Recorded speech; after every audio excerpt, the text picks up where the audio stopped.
Hello engineers, स्वागत है मेरे यूट्यूब चैनल सचिन टेक्निकल में। तो दोस्तों, आज हम आपको शुरू से बीबीएस के बारे में बेसिक से आपको सिखाएंगे दोस्तों।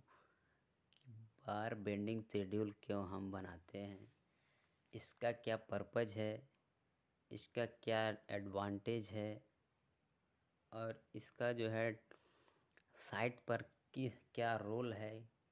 जो भी हम सरिया कटिंग करते हैं, बीबीएस का इसमें क्या भूमिका है।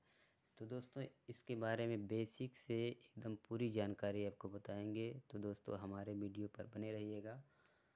और अगर आपने अभी चैनल को सब्सक्राइब नहीं किया है तो सब्सक्राइब करें और बेल आइकन को ज़रूर दबाएं।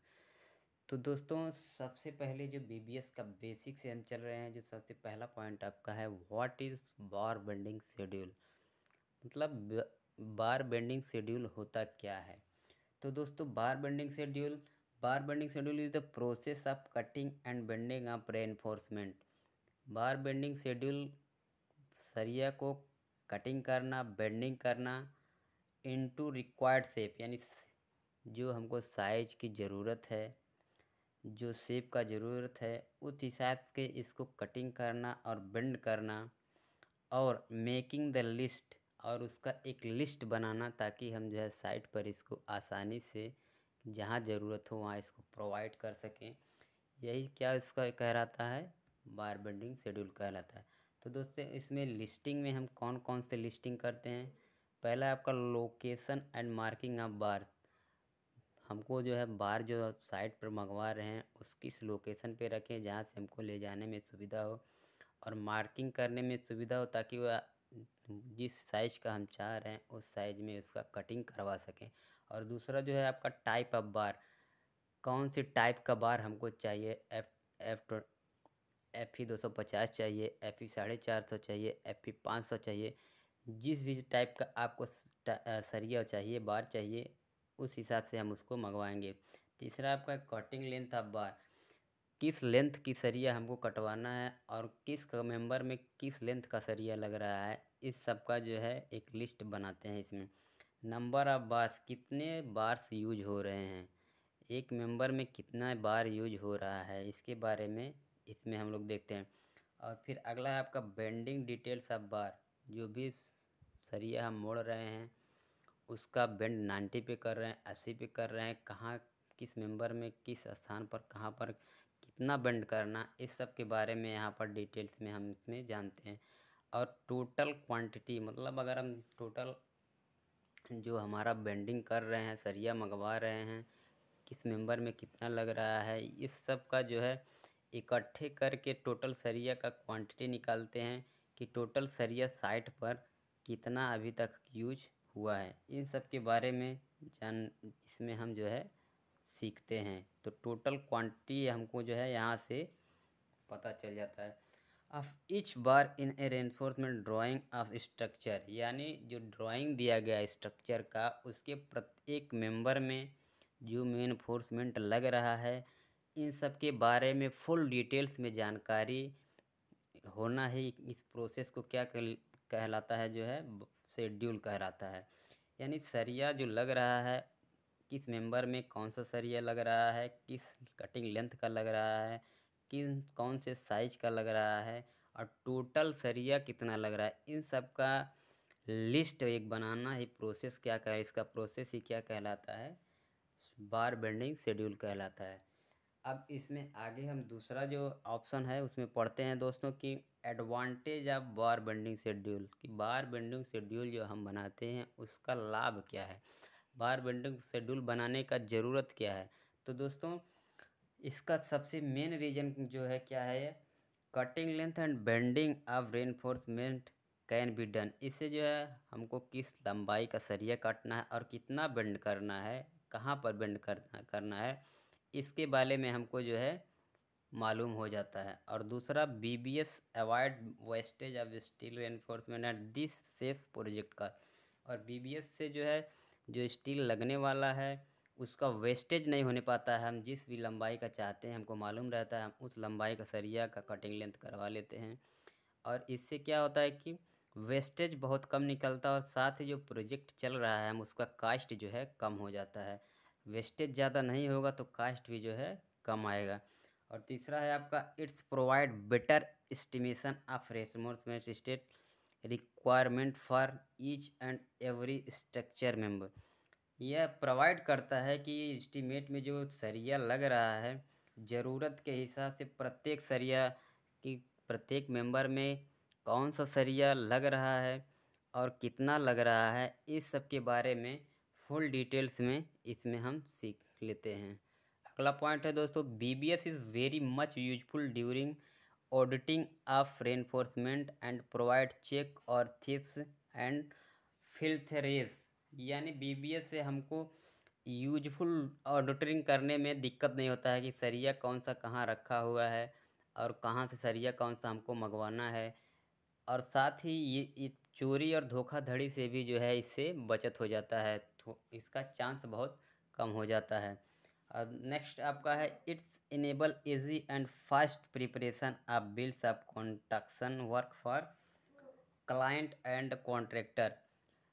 जो भी इसका बिल हम जो क्लाइंट से द्वारा बनेगा या कॉन्ट्रैक्टर के द्वारा बनेगा, बीबीएस होने की वजह से एकदम यूजफुल यानी एकदम सरल हो जाता है, क्योंकि हमको पूरा नॉलेज इसके बारे में रहता है कि कौन सा सरिया कहाँ यूज हुआ है, किस कटिंग लेंथ का हुआ है, बेंड कितना हुआ है, साइज कौन सा है। इन सब का फुल नॉलेज हमको पहले से मालूम रहता है, इस वजह से इसका बिल बनाने में हमको आसानी रहता है। अब दोस्तों आगे बढ़ते हैं। तीसरा जो है वो आपका जो इम्पोर्टेंट टॉपिक है, वाई स्टील ये यूज एज रेनफोर्समेंट बार, कि हम क्यों स्टील को ही यूज करते हैं, दूसरा कोई मटेरियल रेनफोर्समेंट के रूप में क्यों नहीं, प्रतिबलन के रूप में एक दूसरा मटेरियल क्यों नहीं यूज करते हैं। ये बहुत ही इम्पोर्टेंट टॉपिक है दोस्तों, क्योंकि रेनफोर्समेंट ही ऐसा मटेरियल है जो हम जो है कंक्रीट के साथ यूज कर सकते हैं, दूसरा कोई मटेरियल कंक्रीट के साथ यूज नहीं कर सकते हैं। क्योंकि दोस्तों इसका सबसे मेन कारण जो को होता है इसका coefficient of thermal expansion. Coefficient of thermal expansion जो है स्टील का कंक्रीट के लगभग सेम है। इस वजह से जितना कंक्रीट एक्सपेंशन होता है उतना स्टील ही भी एक्सपेंशन करीब होता है, इस वजह से दोनों एक दूसरे में एडजस्ट हो जाते हैं और इस वजह से क्रैक होने की संभावना बहुत कम होती है और स्ट्रेंथ काफ़ी ज़्यादा आता है। और दूसरा दोस्तों, good strength of economy design of RCC structure. बहुत ही अच्छा स्ट्रेंथ इकोनॉमी के साथ डिजाइन हो जाता है आरसीसी स्ट्रक्चर। आरसीसी के जो भी स्ट्रक्चर इससे तैयार किए जाते हैं बहुत ही मजबूत और इकोनॉमी होते हैं, यानी लागत कम हो के साथ भी आसानी से अच्छे स्ट्रेंथ का जो है स्ट्रक्चर बनाया जा सकता है। और तीसरा है गुड ग्रिपिंग और good bonding with concrete. Steel जो है बहुत ही अच्छा ग्रिपिंग करता है कंक्रीट के साथ और बॉन्डिंग भी कंक्रीट के साथ इसका काफ़ी अच्छा है, इसलिए जो है हम यहाँ स्टील का यूज करते हैं कंक्रीट के साथ। Good resistance against corrosion for higher durability. और इसका रेजिस्टेंस कोरोजन यानी संचारण के प्रति इसका रेजिस्टेंस काफ़ी ज़्यादा होता है। यह क्षारण बहुत कम होता है, जब ये कंक्रीट के साथ यूज करते हैं तो इसका संचारण बहुत कम होता है और इसकी ड्यूरेबिलिटी काफ़ी ज़्यादा होती है, बहुत ही मजबूत होता है ये। Good bendability for providing required shape.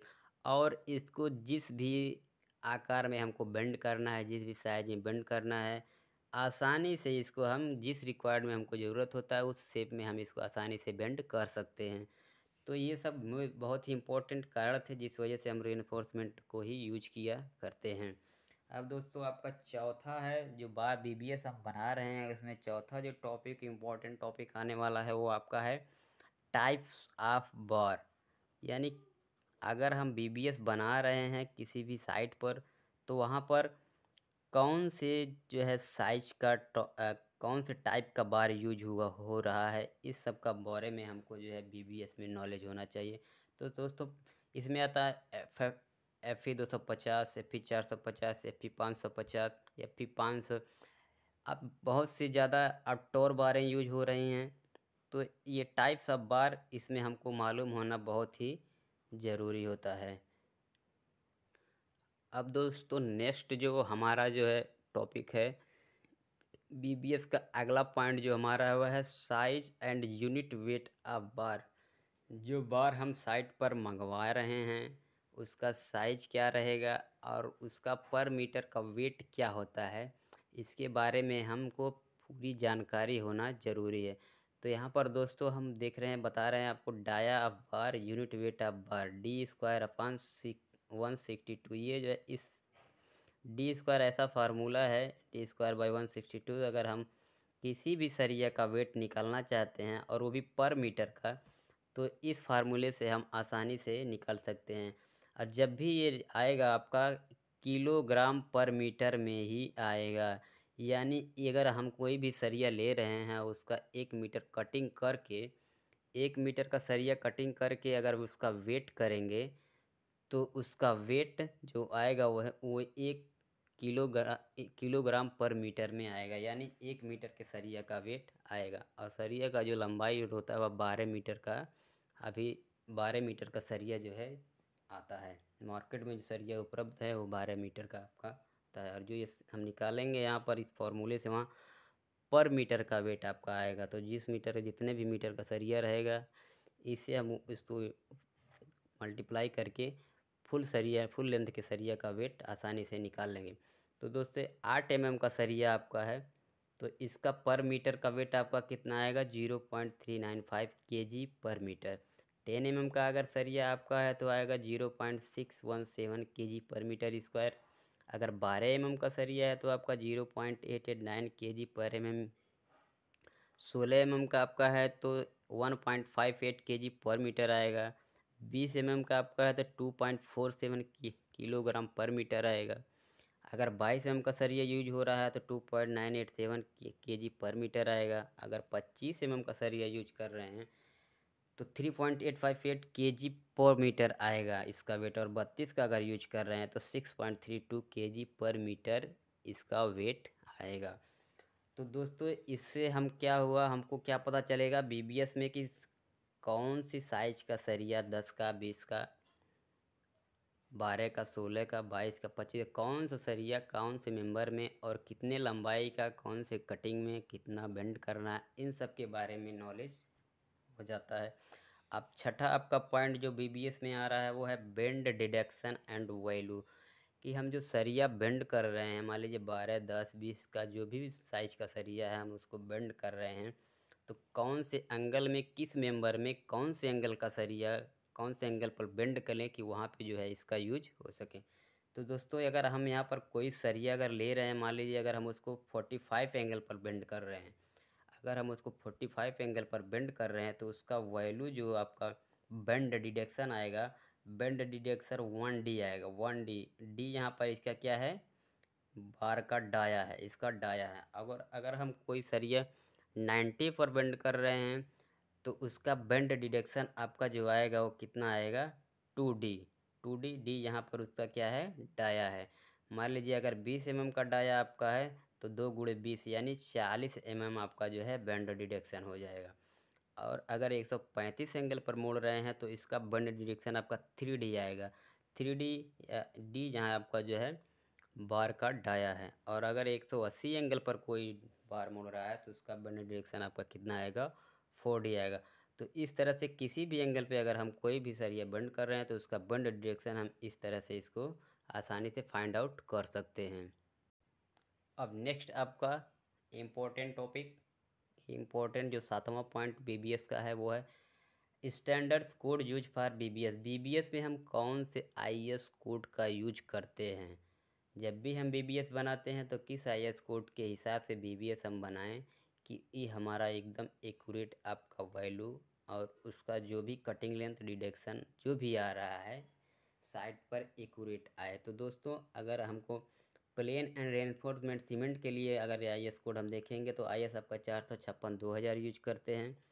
और अगर कोड आप practice for bending and fixing तो आईएस कोड 25/02/1963, ये काफ़ी बहुत बड़ा ब्रॉड आईएस कोड है, इसमें फुल डिटेल्स आपको मिलेंगे।